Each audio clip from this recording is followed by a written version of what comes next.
Assalamualaikum lor, jumpa lagi dengan channel saya Arya Kriswandi. Hari ini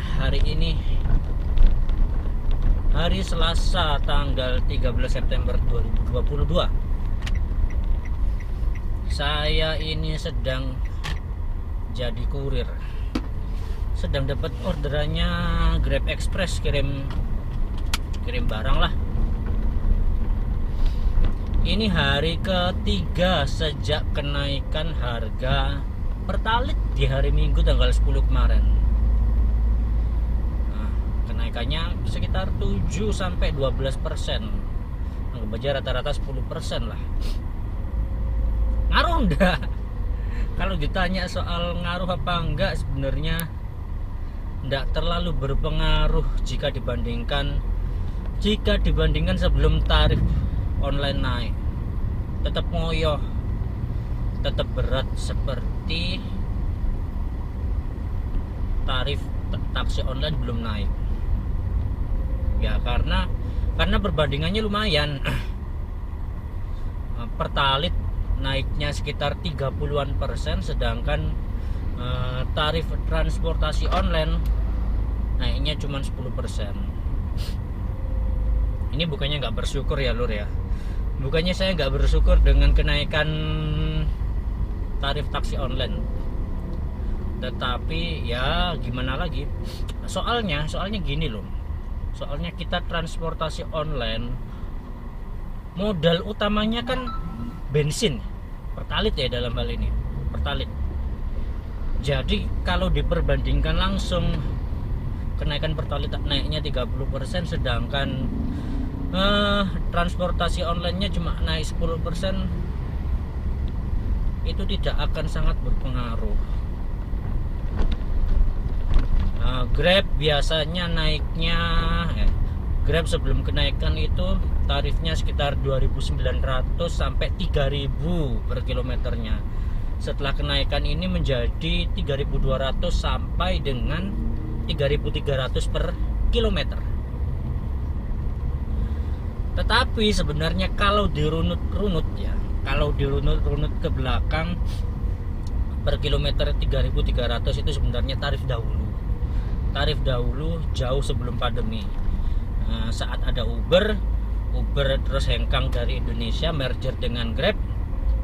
Nah, pada saat itulah tarif-tarif di transportasi online di Grab itu per kilometernya sekitar 3.500 sampai 3.400.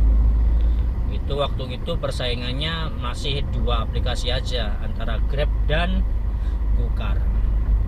Lama kelamaan lalu komisinya naik dari 10% terus menjadi 15%. Dengan kenaikan komisi itu, dan lalu agar agar tarif di penumpang juga tetap bisa dijangkau oleh konsumen, otomatis harus ada yang dikorbankan. Lalu berjalan waktu lagi, naik lagi komisi menjadi 20%, ada lagi harus yang dikorbankan. Tujuannya apa? Tujuannya ya agar konsumen tetap memakai aplikasi. Jadi dua aplikasi itu sama-sama berlomba agar konsumen tetap memakai aplikasi mereka. Apa yang dikorbankan?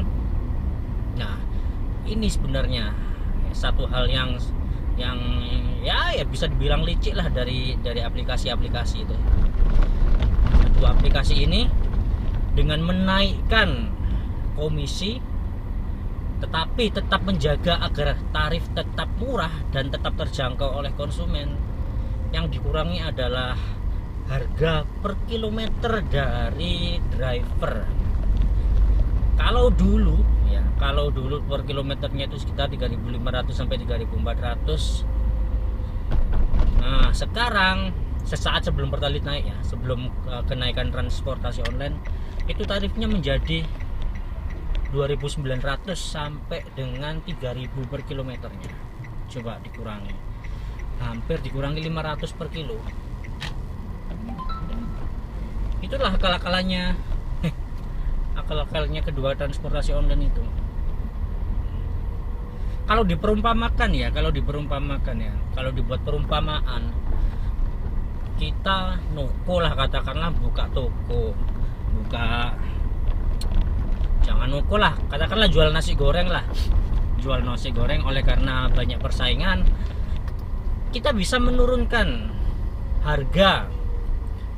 Kalau bahan-bahan lagi naik, sembako lagi naik, pilihannya dua, kita bisa menaikkan harga atau menurunkan harga, atau mengurangi porsi nasi goreng.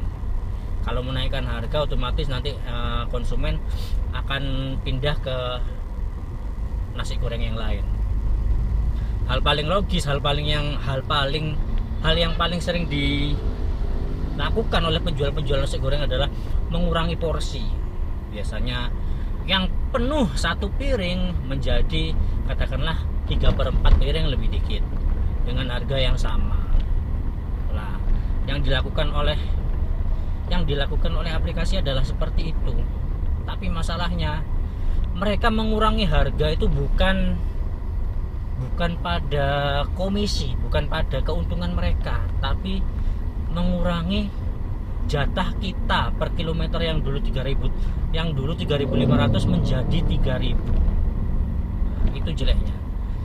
Alih-alih mengurangi keuntungan atau mengurangi margin dengan menurunkan biaya komisi atau menghilangkan biaya aplikasi yang 5.000. Enggak, mereka menurunkan harga, menjaga persaingan dengan menurunkan harga per kilometer pada driver. Dulu 3.500, sekarang cuman beberapa waktu lalu cuman 3.000. Dan oleh karena kenaikan BBM yang 30% dinaikkan menjadi cuman 3.300, naiknya 10% menjadi 3.300 rupiah.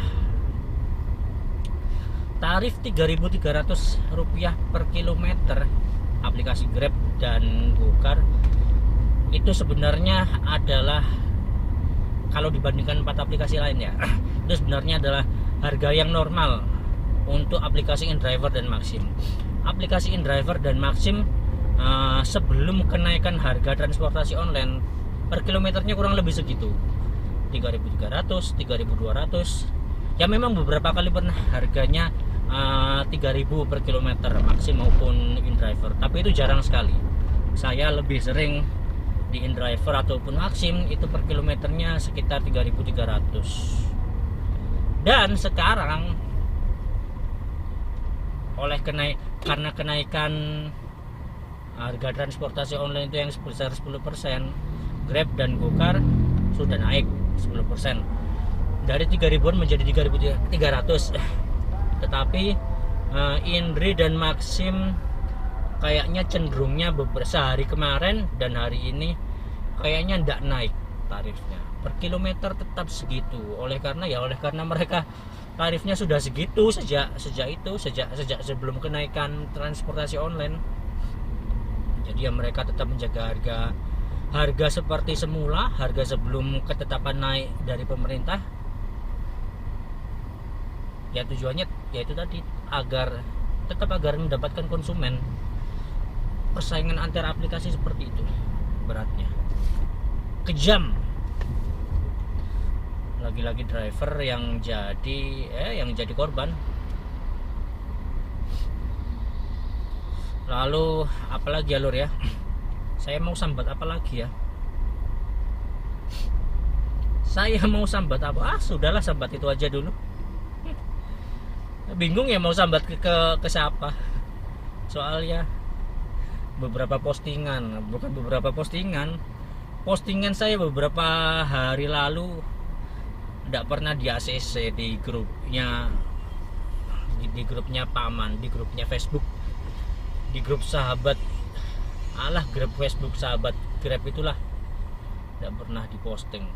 Mulai dari postingan yang agak pedes sampai dengan postingan yang basa-basi yang biasa dilakukan oleh teman-teman lain, itu semua nggak di ACC. Kayaknya di blacklist saya. Man Anda itu anti kritik, ternyata anti kritik. sampai segitunya postingan-postingan saya nggak di ACC.